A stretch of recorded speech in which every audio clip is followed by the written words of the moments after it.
Scooby-Doo and the Witch's Ghost is the second part of the Real Monsters quadrilogy. It was released in 1999, just over a year after Zombie Island. The word that defines the film is cozy, with a warm fall atmosphere, quaint New England town, and a good mix of comedy, action, and mystery. It also introduced the Hex Girls to the canon, who have gone on to have a number of appearances in different elements of the franchise. The film was definitely more lighthearted than the previous entry, a result of more control asserted by Warner Brothers, who felt Zombie Island was too dark, including the actual on-screen deaths. Despite this, it maintains a fairly serious tone when it comes to the third act reveal, and there's a good sense of danger for the gang as they confront the eponymous Witch's Ghost. The comedy generally works, with a particularly effective scene featuring Scooby and Shaggy tailing the mayor as he travels around, with their disguises going increasingly ridiculous. The film is a tight 66 minutes, which is both good and bad.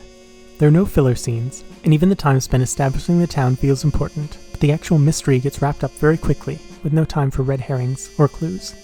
There are a few suspects, but the culprit turns out to be all of the above, rendering much of the guessing moot.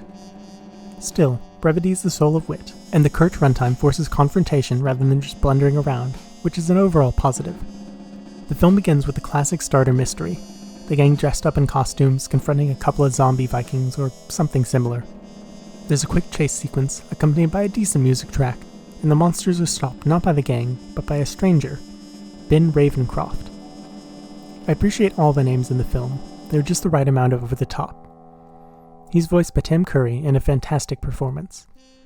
Ravencroft is a Stephen King type, a horror writer that Velma immediately fawns over.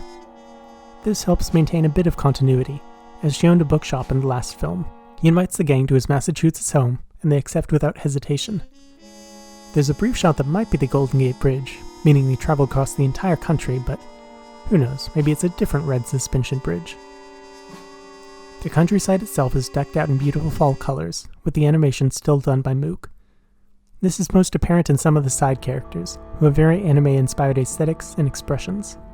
There's a warmth to the world that makes it feel like a nice, welcoming place, with a lot of small-town charm. But they quickly find themselves in a Puritan village, where there are a few decent gags. They're also introduced to the mayor, who's built like Kingpin and voiced by Neil Ross. He's immediately suspicious, as he warns about the ghost of Sarah Ravencroft, who's apparently been showing up and bringing in the tourists. After Scooby and Shaggy eat approximately all the food in town, they meet the Hex Girls, and also the ghost who throws fireballs at them. After a bit of clue gathering from the group, they split up. What is that? Aurora Borealis? That turns out to be the Hex Girls practicing their concert, and is the first of the 2 songs in the film. Say a few words and you lose control. Both decent, although nothing terribly special. It's Terror Time Again still holds the Best Song award. Fred and Daphne head off after Thorn, after Dusk and Luna head to bed. See what I mean about the names? They find her performing a Wicca ritual. The film uses Wicca in the same way Buffy the Vampire Slayer does. It's witch stuff, but different. Not the most accurate to the actual religion, but it works well enough. There's some basic kids' message in there as well. Don't treat people who are different badly, and sometimes being unusual or weird isn't a bad thing. Generally good morals. Shaggy and Scooby have their little tracking mission, showing their impressive disguise skills, and they encounter and run from the ghost again. There's a brief summing up of clues, and then it's revealed that, surprise, the suspicious mayor was behind it, as well as a number of the other townsfolk. Case closed, movie over.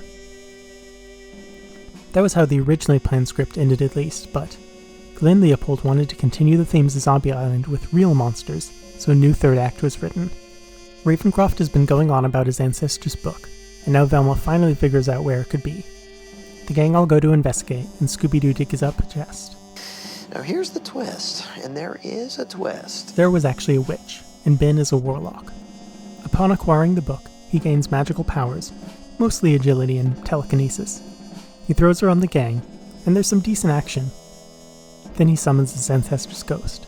She's the true villain of the film, the real witch's ghost, and she's not happy being subservient to anyone. She has more potent magic, including fireballs, animating trees and pumpkins, and for some reason giant-sizing a turkey. There's another entertaining action scene where the gang tries to take the book, and finally get it to Thorn of the Hex Girls, who as a Wiccan, even 1/16th, can read the spell to subdue the rampaging ghost. The book sucks her in, and she grabs Ben and drags him to eternal damnation with her. The gang watches as their foe is destroyed, making no effort to save him. The villain defeated, they're allowed to have the rock concert, featuring a slightly better song,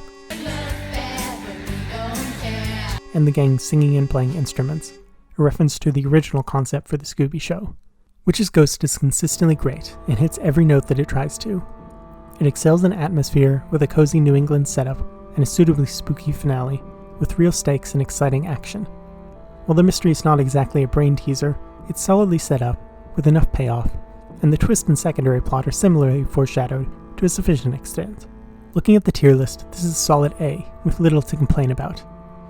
There's definitely a debate about whether it's better than Zombie Island, but even being in contention puts it at the top of the heap of other Scooby projects.